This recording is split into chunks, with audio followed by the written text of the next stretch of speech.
Let's do it. Buenos días, campeones. Buenos días, campeones. Buenos días, campeones. Welcome to our show. Oh, buenos días, campeones. Buenos días, campeones. Buenos días, campeones. Welcome to our show. Buenos días, campeones. Buenos días. Buenos días. Buenos días, Miss Wellman. How are you? Buenos dias. I am doing very well, thank you. I am super excited to be a guest on this famous show. So I'm super pumped that I made the cut. Well, thank you. Thank you. World famous, in fact. I know. That's what I'm saying. Mr. Higgins is seeming a little spicy today. You know, you lose a beard and you feel like you lose 10 years. And I'm just running with that feeling. Just a weight off of you. Man, you know, funny enough, like you guys know what I'm talking with. I felt like I had gained 10 years from the beard. The people at home have no idea what I'm talking about. And that's okay. Maybe you guys feel like we should show them, but maybe not. I don't know. You have a photograph? Is that what you're saying, Mr. Higgins? I do. Photo I have evidence. The one that No. That is intense. Maybe that should just be me for the rest of the show. Just There you go. A little menacing, I must say. Well, Critter All right. was a little menacing. You did tell me, Mr. Higgins, that your family said it must go immediately. Well, not my whole family. My wife specifically let me know with no ambiguity at all that it would be gone, or I could find another place to live. I walked into my daughter's rooms, and Willow, our youngest, looked at me as if she had no idea who I was, because she didn't. And it took her a minute, and I see her head tilt, and she goes, "Daddy?" So that was fun.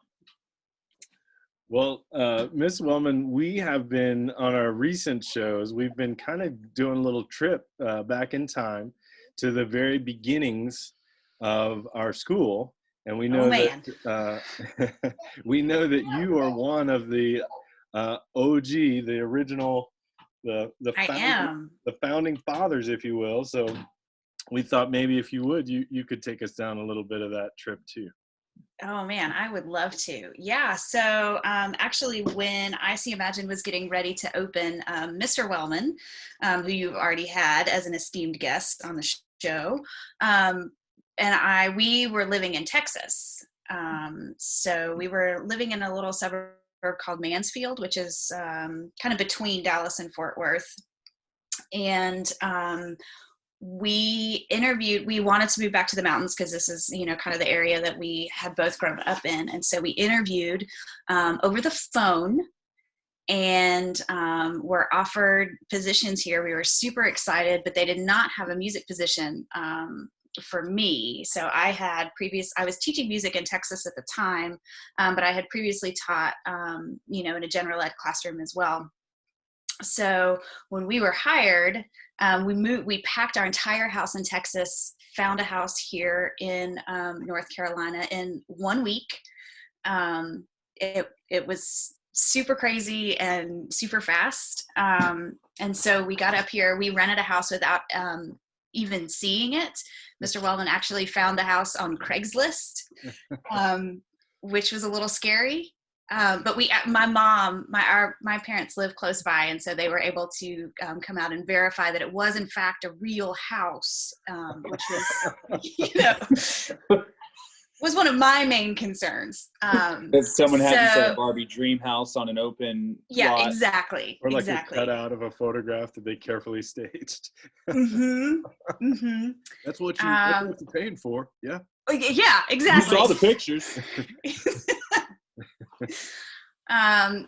So we packed up and moved up here in a week. And then we actually started school. I think it was the next week. Like we didn't even have a full week off in between. It was this super crazy time. And Mr. Wellman was actually splitting his time between the sister school that we used to have in Charlotte. And then, of course, our school in Asheville. And I was teaching third grade. So I was a third grade general ed teacher. And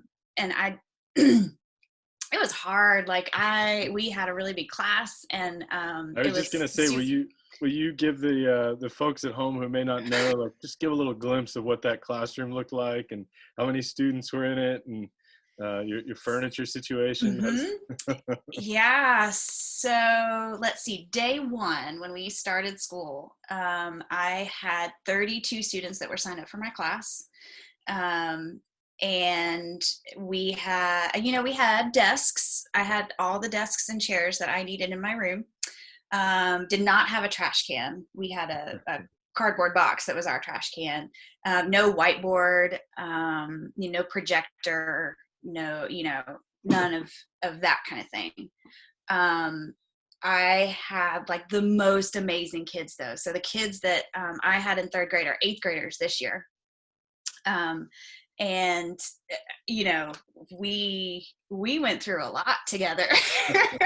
Like we would have there was one, we had lunch in our classrooms, but for a little while there were at Brevard Road in that big giant hallway, there were a couple picnic tables in that hallway. And so we like ate lunch a couple times there in that hallway before they moved the picnic tables outside. And at that point, there was I don't know, for those of you that remember Brevard Road and remember that the outside playground recess area, there was the big loading dock door. Well, when we first moved in, it was a ramp. Like it was not filled in because at one point then it ended up being filled in with mulch or whatever, so that it gave a better playing area, but at that time it was not filled in, so it was just like this big open asphalt ramp that for went the kids into a to play solid on. concrete wall. Mm-hmm. Yeah. I think we refer to that as a pit. Yeah. Mm-hmm. So that was pretty exciting for sure. But like those kids were so great. We had such a good time. I taught math and science, and then I had a co-teacher at that time, Mrs. Torgerson, who was awesome, and she taught ELA and social studies, and then we flipped. So I had the whole third grade at one point, but just for math and science. And we did like fun science Fridays, which are some of my fondest memories from that year. I brought in all kinds of, like, we made balloon rockets, and we did an egg drop, and we did an oil spill at one point and just put a big old tarp down on the floor. Like it was a lot, but it was super fun. And the kids were amazing. They really were. And they just really kind of hung in there. And it is really, really cool to see them as middle schoolers now and getting ready to go into upper school. So feels a little weird that they're going to be upper schoolers now, but yes. Yeah. Well, and it's funny too, because I had a lot of those kids the very next year in the 4th Mm-hmm. grade when I taught Mm-hmm. the 4th grade, and I feel the same way, because I those kids are special to me, and it's strange that they're going into their freshman year next year. So I know. And they, again, they just really kind of hung in there. We did, back in those days, we did morning meetings out in that hallway. And we combined with 2nd grade every morning. And at that point, Mr. Williams was teaching 2nd grade. So we were out there, with the whole 2nd and 3rd grade in that hallway. And we didn't have a song. We didn't have the mission statement song at that point. We just said the mission statement every day. And then, did some 7 Habits things, and it was a lot, but they persevered. There were no chairs, like there was no furniture. Ms. Kennard taught Spanish, and there was no furniture in the Spanish room, so like every time they went to Spanish, they just sat on the floor for a while. Well, like a lot of people, when they came, there were curtains that sort of were like doors, and None of those things existed. It was just all. Oh no. I'm impressed there that were you no had curtains. chairs. I didn't have chairs. We did. No, yeah, we definitely had chairs. No chairs. And no I had whiteboard, desks no for projector. everybody. Yeah. Mm-mm. And there was gosh, okay, so it was like the 2 third grade rooms were right beside each other. And then 4th and 5th grade were kind of combined. And like there were 3 teachers that taught like 4th and 5th grade, and they were like kind of next down the hall. And then at the end of the hall, like where Miss Smith and Miss Ellis used to be, that was where upper school had class. So like the entire upper school would be down there having class. And then all 3 of them. I mean, it was, let's see, Mr. Bell was teaching math down there. And yeah, it was good times. The band room, like there was no, Mr. Wellman was teaching band, but he could never use the band room because it was also being used as like the lower school music room. And so he would just go around to empty classrooms. So at any point during the day, you would see him like being followed by a group of kids that were carrying their instruments and a chair, like to their next classroom to try and do band. It was. I came from Texas for this. Yeah. But look at us now. I mean, you know. Yeah, definitely. All right. Well, we think it will be a fun game prepared for you. Mr. Higgins, would you like to tell Ms. Wellman? Wait. Can I, before we do that, Yeah. I brought my ukulele hat. Oh. Oh, the ukulele hat. Yeah, well, that's a good. I do. These trips down memory lane are just throwing us off our game here. Thanks, Miss Wellman, for keeping us straight. Anytime. All right. Wait. Maybe I can wear this ukulele hat. That's awesome. No, I think I'll stick with this one. I know a place where I can be great. I can build a better me. Every single day at Invest Collegiate, we imagine, we nurture, we value, we engage, sustain and transform as we champion opportunity in leadership and learning, embracing greatness, inspiring achievement, all within a telescopic environment. Best collegiate. All right. Now. Okay, now I'm ready. Now, everyone knows that the Wellmans are marching band people. And when we were thinking about that, I mean, everyone knows that. While we were thinking about that, we were like, man, there are some songs that just everyone can hear them being played by a marching band because they get played by marching bands and they sound great. So we found a list of the top 20 marching band cover songs. We're not going to go through all 20. Not going through all 20. But we are going to play Hum That Tune Marching Band All-Stars Edition. Oh, man. Okay. So I feel like I need to like... Mr. Barton and I are going to use one instrument, our voice, and just this to recreate. Are you gonna march? We had not considered that. I mean, I'm just saying. I feel like that might help me visualize a little bit. I feel like that'll help you. we like to try to help our guests feel comfortable.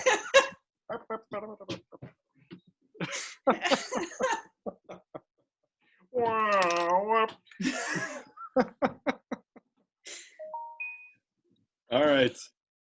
We've got 6 of them for you. And just so you know, we have the lifelines that are always available, which are, you can ask either myself or Kyle to walk into the next room and shout an answer through the wall to you. So, yeah. Are you ready? Oh, is that my only lifeline? I don't get to phone a friend. You get it twice because he can do it and I can do it. Oh, okay. All right. I got I mean, that's 2 out of 6 right there. Okay. Guaranteed. Almost. All right. I mean, if you can't hear. Gotta stretch a little bit. Okay. Do you want me to go first, Mr. Higgins? Yeah, if you yeah, sure. All right. I've got the first song for you. Ba-dum-bum-bum, ba-dum-bum-bum, ba-dum-bum-bum, ba-dum-bum-ba-dum. You Can Call Me Al. You got it. Oh, what a good song. Nicely It done. is. So when I was in college, I played piccolo for our basketball band. And if you are not familiar with You Can Call Me Al, there is a very large piccolo feature in the middle of that piece. So whenever that piece was called up, the piccolos were like, yes, it's our moment of glory. We're doing You Can Call Me Al. Exactly. It was a big thing. That's cool. All right. Number 2. Completely different direction. Yes. Oh no. Okay. Very different. Is that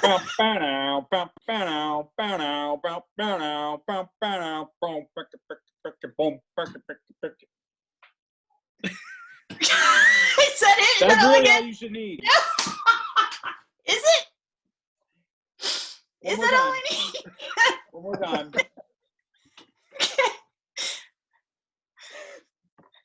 I'm sorry.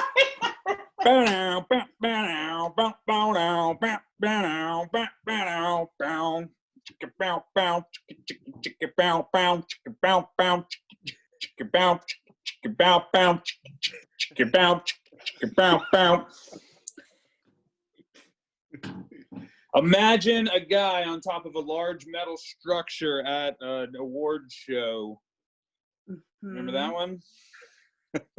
Like he's gonna jump off into the crowd. Nope. Mm-hmm. No.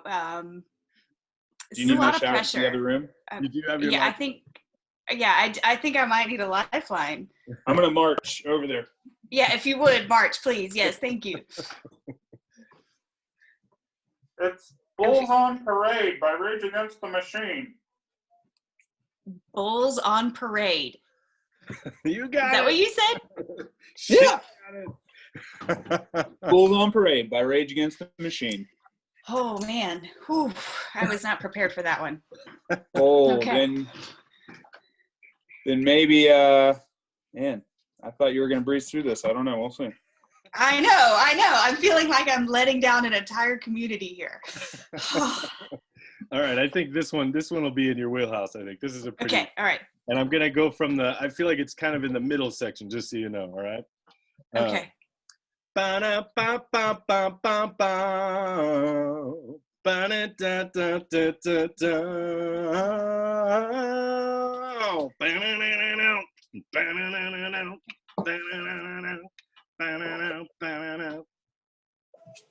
Yes, I know it. I gotta like sing through it.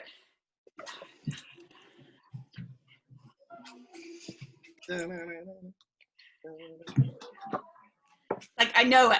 I know it. I feel like I can like sing it to you the entire thing. That's the song. That's the name of it right there. Think. I know, but I feel like it's one of those. I got some clues for you. Think numerically. Yep. Yeah, it's the numbers 50631. No, that's the wrong numbers. You're very close. You're close. 35061. Yeah, 35061. That's not right, is it? You're close. I think we're gonna give it to you. Okay. Yeah. It's 25 or 25. 64. Yeah. Okay, I knew that. I really did. I feel like it's one of those things where, you know, what do they call it when you like always know the wrong lyrics, but you sing them as if they're the correct lyrics? Oh, I'm not sure. Singing in the shower, the way I do everything. Yeah, exactly. Like I feel like I'm really bad at that. I saw an episode of it was James Corden where he's carpool karaoke, and he was singing with Chris Martin from who's Chris Martin. Coldplay? Yeah, Coldplay. Yeah. And Chris Martin was like, "What's that now?" Like he heard him sing something, and James Corden sang it again, and he was like, "What do you think I'm saying there?" Like, Yeah. he basically called him out, like on national television. He was like, "Nope, that's not what I'm saying." That's good. I think also we should keep in mind that marching bands don't usually involve the words, and clearly you knew the music. So Thank you. I appreciate that. I'm much more of a melodic contour kind of. All right, approach to Mr. things. Higgins, you got number 4? Yeah. Oh, this is only 4? How many of there are? 6? Okay. There are 6. Man, okay. All right, hopefully you got this one. All right. No. Bow now, bow, bow, bow, bow now, bow now, bow, bow, bow, bow now, bow now, bow, bow, bow, bow now, now. 7 Nation Army. Got it. Bonus Success! points if you can name the band. Forgot to tell you that. Bonus points if you can name bands. The White Stripes. Oh, nicely done. Can I get a bonus point for You Can Call Me Al being Paul Simon? Yep. I feel like I need all the bonus points that I can get. Bonus points. Any Okay, idea, thank you. any idea the original artist for 25 or 6 to 4? Oh. Think Midwest. Yeah, that's good.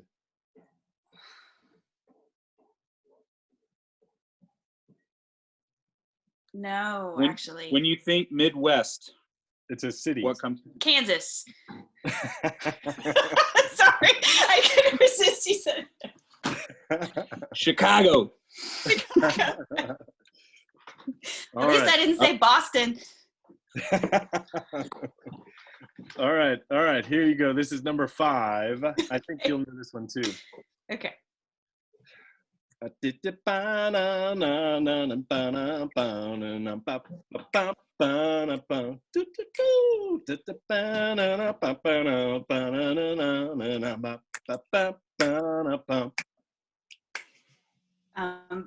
Forget You? You got Yeah. it. And that was in fact the PG edition. So you got Okay, it. good. I was just going to ask if that was. It's the Forget I figured You it version. was. Yeah. Mhm, mhm. It hums differently if you do it. Yeah, there's it's nuanced, but I got it. Yeah. Bonus point for the artist. Was that what's his name? CeeLo? It is CeeLo Green. Yep. Yeah. Fantastic. So I'm going to go ahead and say that you have racked up enough points and bonus points to win this game. So number 6, we're going to put out there. But between the obscurity of the original song and my lack of ability knowledge to remember it, Oh. this is just going to be like a bonus champion of the world question. Okay. Do you really not remember it, Mr. Higgins? Huh? Do you really not remember it? No, I do. I remember definitely the chorus. Okay.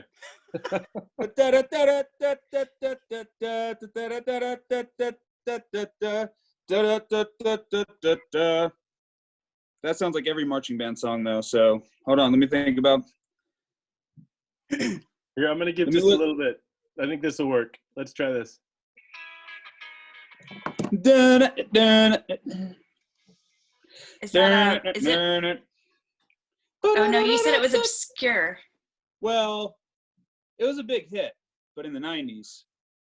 Is it Party in the USA? Oh, ska band. No. And that was Party in not the ska USA is band. not 90s. Oh, I guess that's true. Gosh, I'm old. We're old. Okay, shh, don't tell anybody. I'm going to give you Can I hear it one more time, Mr. Barton? Yeah, just play her the intro without me.